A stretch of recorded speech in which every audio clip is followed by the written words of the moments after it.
Konsep itu menyebar di masa Nabi, masa sahabat, sampai kemudian para ulama-ulama saleh datang ke Nusantara dan menyebarkan nilai-nilai kebaikan itu. Singkat cerita, kisahnya dimulai pada saat ada pertemuan di Ampel Denta di wilayah Surabaya, yang pada saat itu dipimpin kemudian oleh Sunan Giri masanya. Taib, ada penyampaian terkhusus dari Raden Rahmat yang dikenal dengan Sunan Kalijaga, yang kemudian ada di daerah Kadiwungu sekarang daerahnya, Semarang ke arah Demak ya. Begitu Anda lurus ada patahan ke kanan dan lurus, Anda lurus saja nanti ada belokan ke arah kanan, itu ada tulisan di situ. Taib, kemudian beliau mengajukan satu situasi yang terjadi di wilayah dakwah beliau. Wilayah dakwah beliau menyampaikan bahwa masyarakat di sini punya kebiasaan. Kalau ada yang meninggal dunia, maaf ya, yang terjadi pesta-pesta. Ada yang makan, ada yang minum, ada yang mabuk-mabuk dan sebagainya. Maka dia lakukan selama 7 hari. Setelah itu kumpul lagi, ada 40 hari dan seterusnya.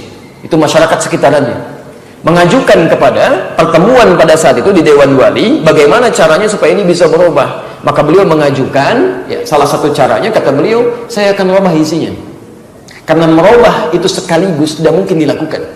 Jadi kalau dilarang sekaligus, maka Islam akan ditinggalkan, dakwah sulit masuk. Beliau survei dulu tuh, ya. Maka di situ kemudian tidak disetujui. Kata Sunan Giri, jangan lakukan, ya, jangan lakukan. Khawatir kemudian itu dianggap sebagai bagian dari agama. Maksud Sunan Kalijaga itu tetap berlangsung 7 hari itu, 40 hari itu, tapi isinya dirubah dengan kalimat-kalimat tahlil. Ya Allahu Akbar, la ilaha illallah, kalimat-kalimat tahmid, dipopulerkan istilah dengan tahlilan untuk membedakan dengan tahlil yang pertama. Tahlilan diisi dengan kalimat la ilaha illallah, cuman waktunya tidak dirubah. Mereka kumpul, isi daripada mabok baca kalimat ini, sampaikan kebaikan-kebaikan dan sebagainya. Itu ternyata kemudian tidak disetujui awalnya, tapi kemudian dimunculkan dalih di situ. Kalau kita tidak lakukan dengan ini, maka kemudian mereka akan sulit menerima Islam. Apa dalilnya? Dikiaskan kemudian pada peristiwa pelarangan khamar, miras santika di zaman Nabi. Jadi khamar, ya, khamar minuman keras saat dilarang di zaman Nabi. Itu 4 ayat dari An-Nahl, kemudian Al-Baqarah 219, posisi paling kiri sebelah bawah, menerangkan bahwa asalnya orang-orang jahiliyah sering memeras pohon-pohon kurma dan anggur, dijadikan sebagai alat untuk mabuk. Ayat haramnya belum muncul.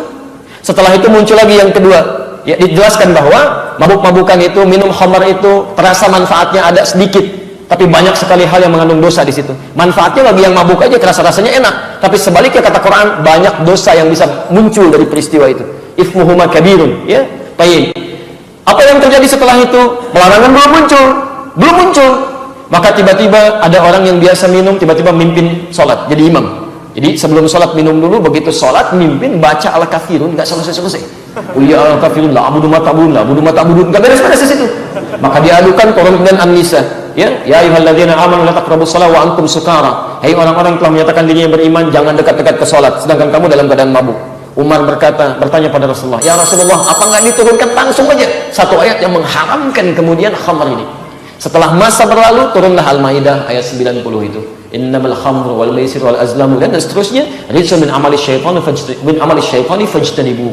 Ini semua perbuatan-perbuatan setan, sangat berbahaya, tinggalkan semua itu.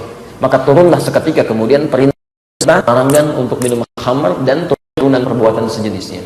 Kapan itu turun? Setelah beberapa masa. Ditanya pada Sayyidah Aisyah, ya, setelah Nabi wafat, kenapa ayat khamar nggak langsung diturunkan? Jawab Sayyidah Aisyah, kalau ayat seketika turun, maka tidak akan ada orang bisa menerima Islam pada saat itu.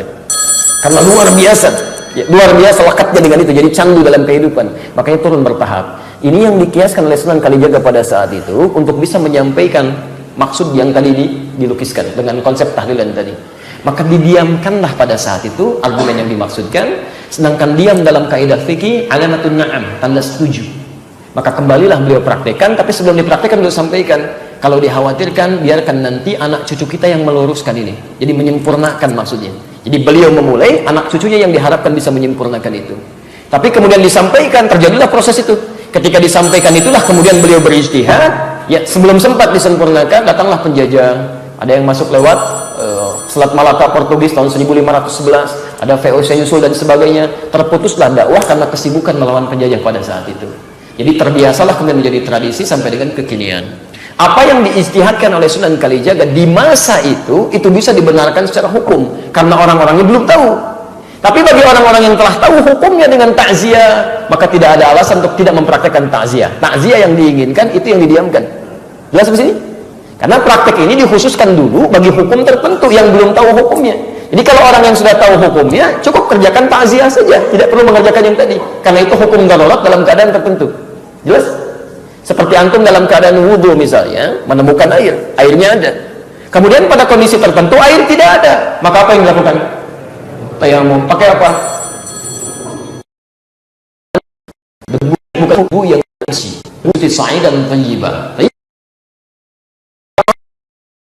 Sudah tayamum dan sebagainya, sudah sholat, antum jalan lagi, air ketemu misalnya dalam waktu sholat selanjutnya, apakah masih berlaku tayamum? Tidak. Kenapa? Baik, karena tayamum situasi yang darurat, setelah airnya ada, tayamum ditinggalkan, wudunya yang digunakan. Jelas di sini? Barang di masjid namanya Abdul Rauf As-Singkili, diskusi di situ, menemukan nasabnya. Setelah tahu, kita jalan lagi, berangkat lagi ke Pantura, bahkan dari selatan ke Jogja ke Pantura, sampai saya baru landing sebetulnya dari Lasem, dari Semarang ke Lampung, langsung ke sini, langsung live dengan teman-teman di sini. Dan kita telusuri, naik sampai ke Pasujudan Sunan Bonang, kita hitung tangganya sampai berapa, sampai ke atas. Penjaganya namanya Pak Abdul Wahid. Banyak orang keliru sampai di atas dan di bawahnya, itu kita temukan sampai situ. Ya, kita gali sampai kita ketemu ya beberapa sumbernya. Dan Allahu a'lam bis-shawab.